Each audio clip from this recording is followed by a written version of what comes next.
বেলুনমলি মাছ কিনে এনে পুকুরে নেটে ছাড়ছেন, কিন্তু দেখছেন সেই বেলুনমলির বাচ্চা হয়ে মলি মাছ হয়ে যাচ্ছেন।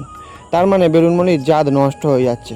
আর ঠিক কী করলে সেই বেলুনমলি মাছের জাত ঠিক থাকবে সেটাই দেখো বন্ধুরা আজকের এই ভিডিওর মাধ্যমে।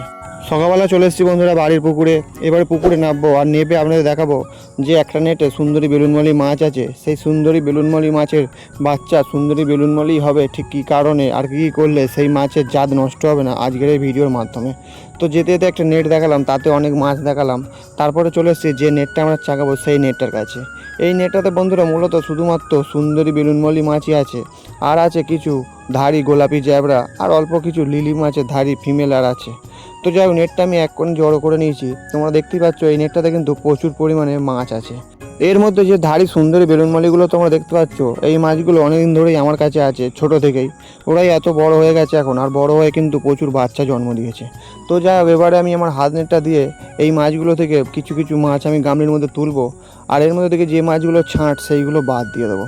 তার কারণ বেলুনমলির জাত ঠিক রাখতে গেলে সবসময় ছাঁট মাছ বাদ দিতে হবে, নাহলে কিন্তু এই মাছ থেকে মলি মাছ বেরিয়ে আসবে আর জাত নষ্ট হয়ে যাবে। আমাদের এখানে এমন অনেক রঙিন মাছ চাষি আছে যারা বলেছে যে আমরা আর বেলুনমলি করতে পারছি না, কিছু দিন রাখার পরে মলি মাছের বাচ্চা হয়ে যাচ্ছে।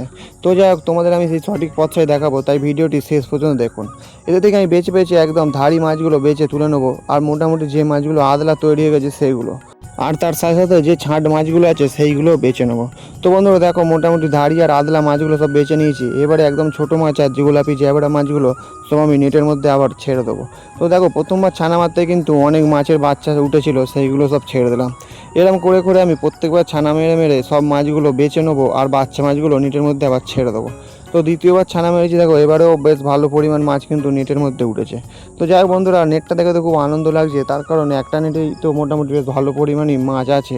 এই নেট থেকেও সব ধাড়ি মাছগুলো বেছে সব রেখে দেওয়ার পরে তারপরে একবার ছানা মেরেছি। এই নেটটাতে শুধু গোলাপি জ্যাবড়া ভর্তি হয়ে উঠেছে।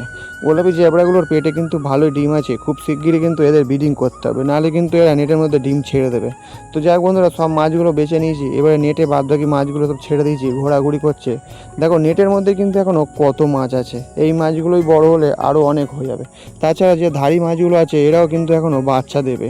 তো গামলির মধ্যে ধাড়ি মাছগুলো সব তুলে নিয়েছি। এবার এগুলো পরিষ্কার করে এর মধ্যে থেকে মাছগুলো সব বাছাই করব, আর সেগুলোই তোমরা দেখতে পাবে আস্তে আস্তে ভিডিওর মাধ্যমে। তো যাই হোক, একটা নেট আমি ধারে নিয়ে নিয়েছি। যে একদম বড় বড় মাছগুলো আছে সুন্দরী বেলুনমলি, আর তার সাথে সাথে কিছু কালো স্পট আছে, সব সেগুলো বেছে বেছে নেটের মধ্যে প্রথমে তুলে নেবো। তারপরে তোমরা দেখাবো যে ছাঁট মাছগুলো কিরাম আছে।